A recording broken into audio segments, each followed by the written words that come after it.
2022, in my opinion, may not have been the best year for movies, but there were some great ones. Yeah, the ones that at least I've watched. So yeah, MrBroBob is gonna join me, but he's not gonna say his list. He hasn't watched any movies that are from 2022, but he's still nice. He's still nice enough to be in the video. Yeah. And before I get into my list, why haven't you subscribed to MrBroBob's channel if you've watched previous videos? He's a really cool guy. He deserves more subscribers than he does right now. Thanks, bro. Same with you, bro. Hmm. You watched the whole Chucky franchise. Only Lord knows what I've seen in that franchise.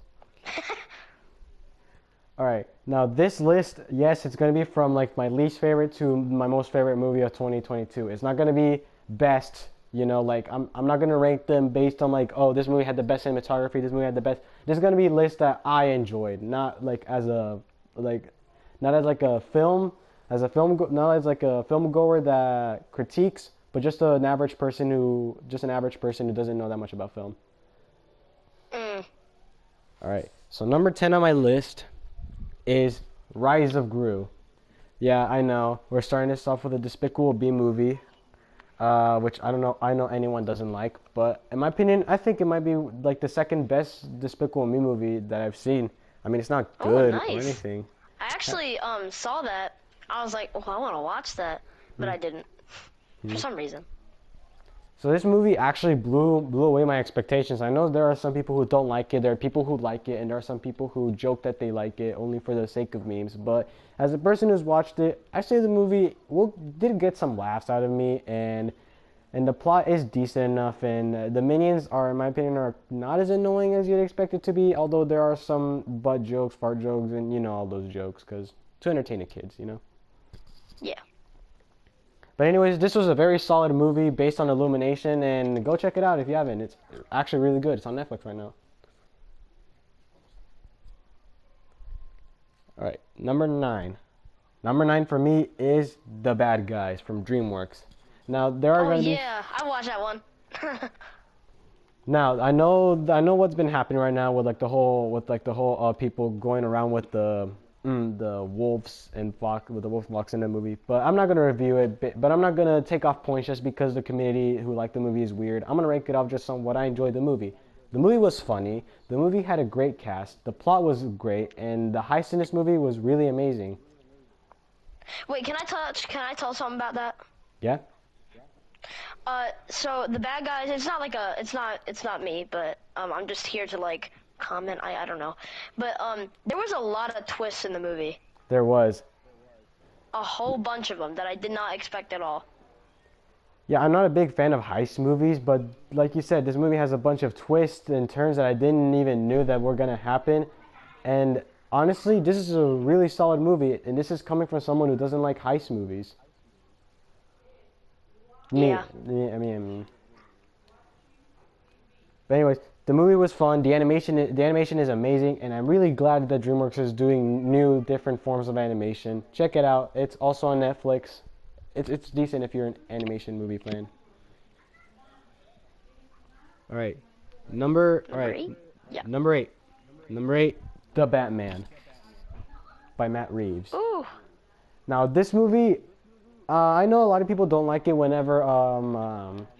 Batman gets recasted like every single other year, but I gotta say, Robert Pattinson makes for a really great Batman slash Bruce Wayne. I mean, there are a whole bunch of Batman. There's like 4 Batman. What? Men. There's like 4 Batmen. It's a whole bunch of them. I can't keep track.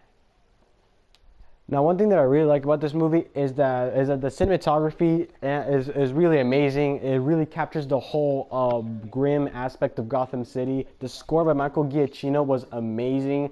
Like, if this doesn't win like an Academy Award, I'm gonna lose it. Honestly, uh, wait, was it a good movie? Yeah, in my opinion, it was a really good movie.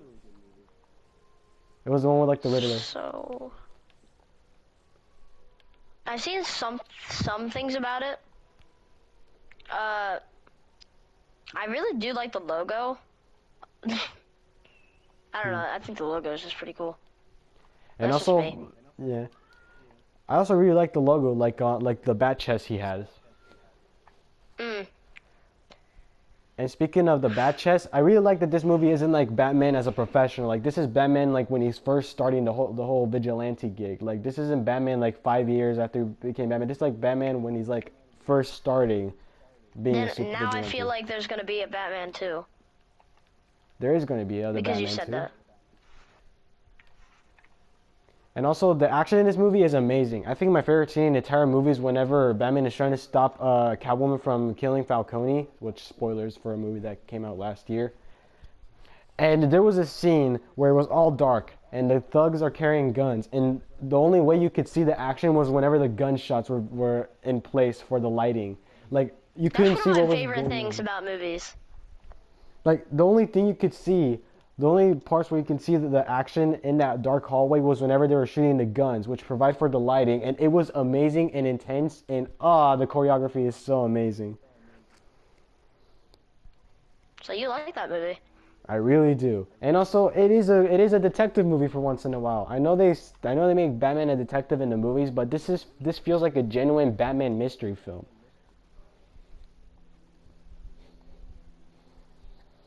So Yeah. if you like Batman, you like twists, you like mystery movies. Oh, there's so many twists and turns in this movie, like the bad guys. You gotta check this movie out, and it's on HBO Max. All right, number seven. Number seven is Jackass Forever. Now I gotta say I've been a Jackass fan when I was like 12 years old, and I still am. And I always get enlightened whenever Johnny Knoxville says the iconic, "Hi, I'm Johnny Knoxville. Welcome to Jackass." And seeing that movie, right, and seeing Jackass Forever, even though they're like in their about to be in their 50s, and they're still doing these shenanigans and pranks and these stunts, I'm still surprised they're not dead. Anyways, this movie is not for the children. This movie has a bunch of nudity, has a bunch of vomit, has a bunch of people getting injured. Uh, and the best part of all, this is not and one thing that I like about the Jackass series is that they're genuine. This is not a film. This is literally people getting themselves hurt for the sake of our entertainment. I know. What if this movie just got scrapped? If this movie got scrapped, I would be mad because imagine how many bones they would have broken just for them to say, "Yeah, we're not going to distribute your movie." Sorry, and then just be like, sorry, not my problem. And yeah, this movie, and yeah, one of the things that I like about this movie is that this is for like people who love the Jackass films and the series as well, because this is kind of like the last movie that the original crew is gonna be in. You know, they're getting old, they can't do this stuff anymore. Yeah. And the beginning of the movie was freaking hilarious, which I'm not gonna go really into detail. All you have to know is that they make a Godzilla with a male body part, It's hilarious as hell. Now, for those of you who want to watch the movie, it's on Paramount Plus for like the 20 people who have it. It's funny. It's sad that we're not going to see them anymore, but it's still a funny watch if you're a Jackass fan. It's hilarious. Please watch it. I recommend it. All right, number 6 for my list is Pinocchio, Guillermo del Toro's Pinocchio. I'm just saying that movie was so sad. Yeah, it was. One thing that I really like about this movie is that it was made in stop motion, and stop motion doesn't get plenty credit that it deserves to have. Like it's really Not underrated. anymore, at least. And one thing that I learned about the movie's development is that this movie was made 14 years ago, and they stopped making the movie because they were running out of money, and they even insisted on Guillermo del Toro to make it 2D. But Guillermo del Toro said, "No, we're making this stop motion, and if it wasn't for Netflix, we wouldn't have this movie." Yeah. Now the movie. Now Well, the I movie. guess I have seen a couple movies, but I just don't remember them. Mhm. Now, one thing that I like about this movie is that not only is it entertaining for children, like there's stop motion animation. One of the antagonists is Goofy, but also it's really a heartbreaking message about the humanity and all of us. And even, my dad even cried in this film, and he barely cries in this movie. Man. And this is also a movie for fathers and parents who feel like who are not doing their best. There are some people who relate to Geppetto and his struggles. So if you're a parent out there, you feel like you're not doing enough, you are. And if you don't think you are, watch this movie. It'll teach you that you're not alone, and you're not alone as a parent who thinks they're not doing enough. You can do it. You're doing good, I promise. Anyways, the movie was amazing. The stop motion is beautiful. My only problem with this movie is that it felt a little too long, and that there should have been a relationship with Candlewick and his father. But that's all. And at the beginning was super duper sad. I'm It just was. saying. Like I was like, we just got in. Come on. Number 5, Black Panther: Wakanda Forever. Now I know some people are gonna get mad. Not everybody likes Marvel movies, but even though I wouldn't consider them cinematic masterpieces, I still think they're enjoyable movies that I can watch. I'm just saying, some of the new Marvel movies, I haven't seen them lately, but some of the new Marvel movies kind of make me sad because Iron Man died. I actually cried when Iron Man died. I tried to hold my tears. I was like, oh no, no, no, no, no. Captain America died. And in the new Guardians of the Galaxy movie, me and Age of 3 Red talked about On who's gonna 5, die next. yeah. I'm gonna be done with Marvel. Kill any of the good characters. Yeah, I'm gonna say something related to what you said, but the reason MCU movies haven't been good, neither have the series. Moon Knight, in my opinion, is good, but it's somewhere in the mid. It's like mid, but almost on the really good side. But it's just that the MCU feels like a chore right now. Back then, when it used to be fun movies, you could watch at them when you could watch at the theater with your friends and have fun, watch the CGI and laugh at the jokes. Right now, it's just been to a bunch of unfunny, lazy, and unproductive movies with poor writing and poor CGI. Honestly, mad respect for the people who had to animate She-Hulk twerking and missing their kid's birthday. Man, I feel like Marvel movies, it's not even Marvel anymore. It's just the remaining people who are still alive and still who are remembered. Yeah. That's it. Like, where did Captain America go? Do you have an answer? Yeah, he went back in. Yeah, he went back in time to his love of his life because he used he used the time traveling device to go back to his to visit his loved one. So he didn't really die. But like, Peter is forgotten. It's So weird, like, Peter's forgotten. So we probably will see another Spider-Man movie, because there's no shot, they just made that suit for no reason. So, yeah. So there has to be another Spider-Man movie, but I don't know what it's gonna be about. They could make a new Spider-Man, like, or have a new Spider-Man actor or someone, but that's all I really know. So, yeah. I don't know what's gonna happen, though. Yeah, the fate of the MCU, we don't know where it's been. And when Black Panther: Wakanda Forever was announced, yeah, sorry for the long theme of the MCU not being what it used to be anymore. Yeah, I'm with you, MrBroBob. The MCU hasn't been what it's used to be, and some of the actors are retiring for good, for who knows what. And we're not gonna see them anymore.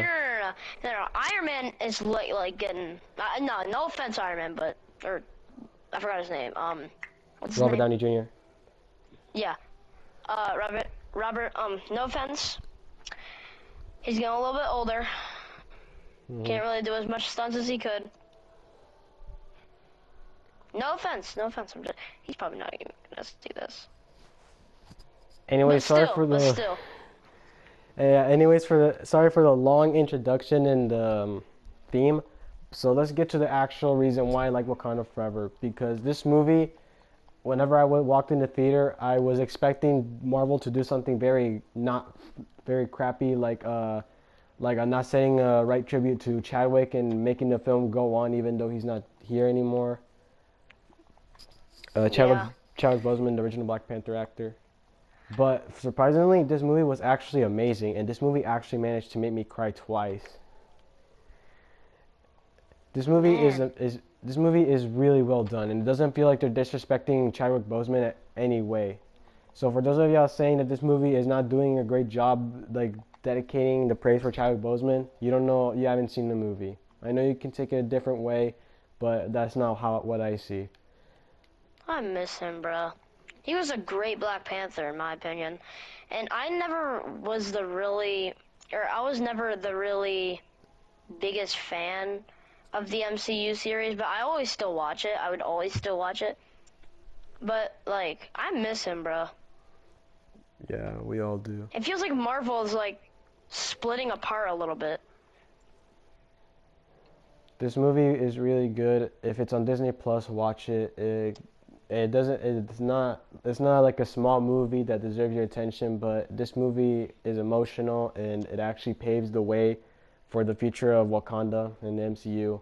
It's beautiful in my opinion. Watch it if it's gonna be on Disney Plus. Number four is Avatar 2. Now this is the last of the movies that I like really don't care that I really care that I care about.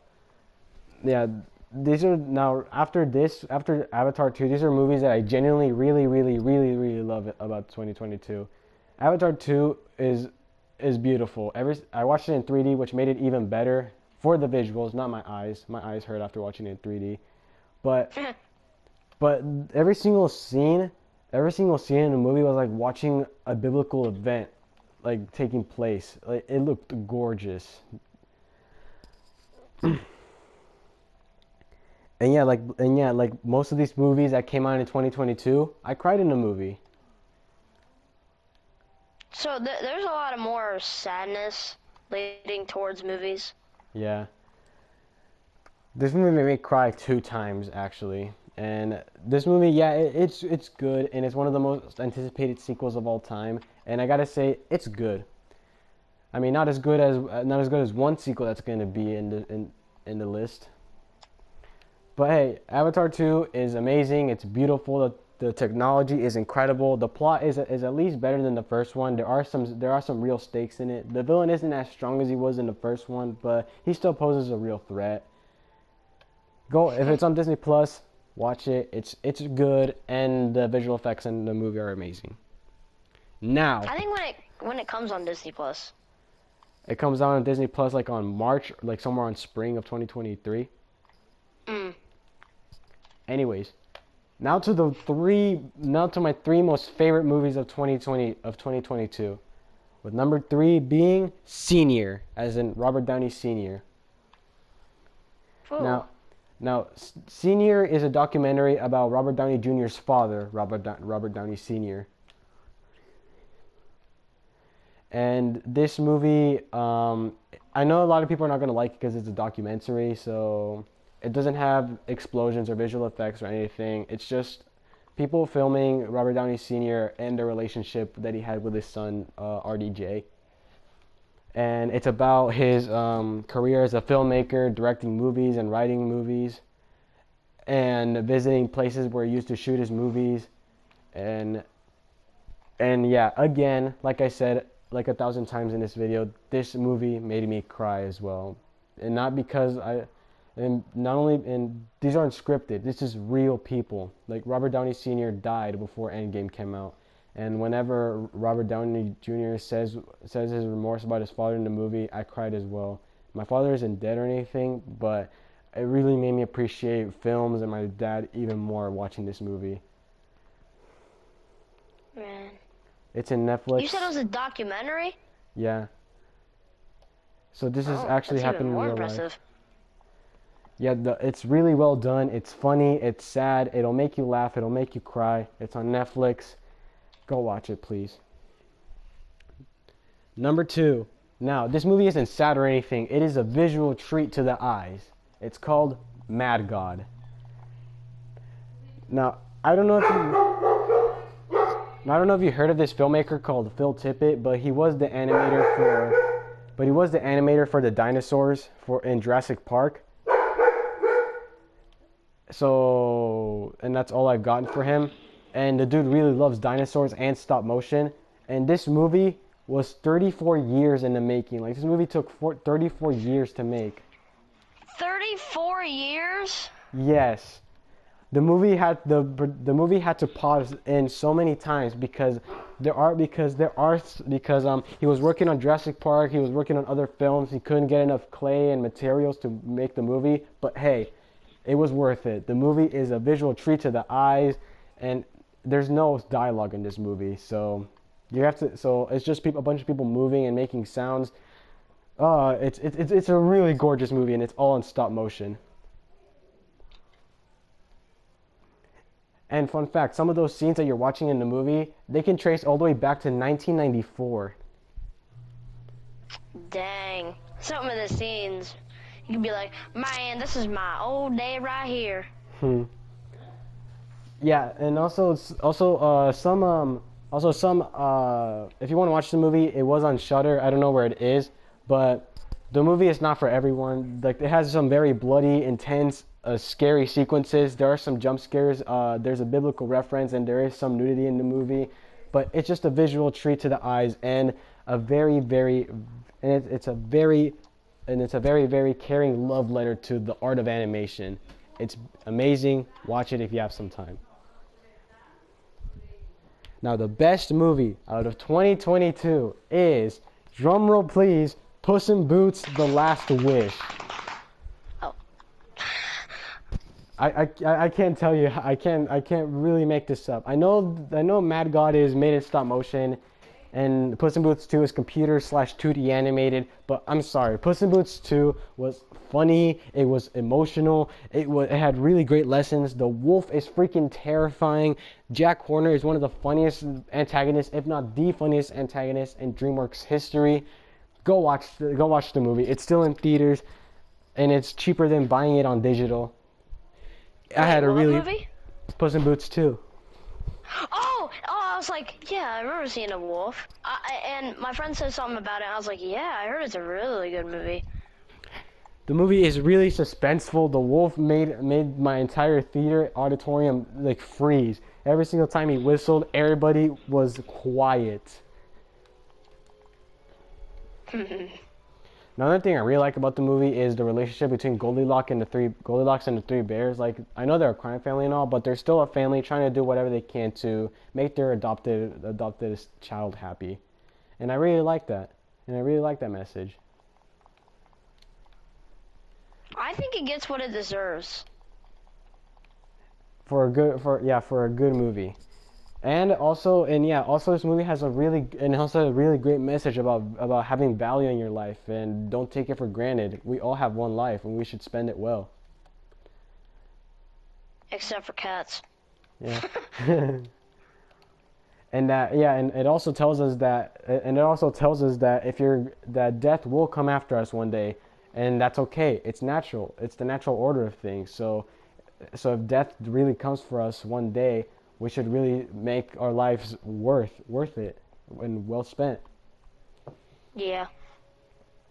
And also, one thing that I noticed some people saying is that, yeah, this movie has better message about trust than in Raya and the Last Dragon, because this movie only says the word trust like 4 or 5 times, while in Raya and the Last Dragon there's like 10. They say like 10 times every single minute. So, yeah, this movie is way better at telling its message than a Disney movie.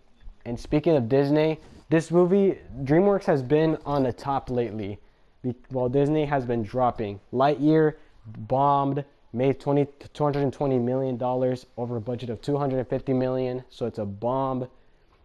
Strange World made a poor $77 million. So that's still good. DreamWorks. That's a really good, like, DreamWorks has been going pretty well. Plus, let's not forget the biggest surprise in Puss in Boots: The Last Wish. The Last Wish. Shrek 5 has been confirmed. Shrek 5. Man. I'm not joking. I'm not joking. Like after like the movie ends, there's a title card saying Puss in Boots: The Last Wish, and after that, the dog who is riding a ship, who is like managing a ship, a pirate ship, he's like, "So where are we going, Puss?" And Puss says, "Well, I'm just gonna go visit some old friends." And the camera moves to the right, and it says three words: "Far, far away." What does it mean by far, far away? Oh, because in Shrek 2, Far Far Away, it's kind of like Hollywood. It says Far Far Away in big Hollywood signs, and that's where the kingdom of Far Far Away is. Man, bro, we need a Shrek 5 though. And also, yeah, Shrek 5 is confirmed, and so is Kung Fu Panda 4. It's coming out in March of 2024. They better do something with the animation style. So anyways, Puss in Boots 2, really good, really funny, really emotional, like most of these movies are. But go watch it in theaters. It's really worth your time. And speaking of worth your time, I hope this video was worth your time into an insight of movies that I liked. And please thank MrBroBob for hanging out in this video. Hi. Check his channel out. He's underrated, and like I said in my Seed of Chucky review, we do these things for y'all, and don't take us for granted. Thank you guys for watching. Yeah, thank you guys for watching. Thank you, Age of 3 for having me. Oh, you're welcome. If any of you guys watching had a different top 10 list, please share it down below. It can be based on what you liked, or it can be based on what it is critically as a film, not as an average movie enjoyer. And you can say your reasons why you like those movies, or if you don't like my list, that's fine. Everybody has opinions. Anyways, see ya next time. Want to say goodbye, MrBroBob? See ya, boys.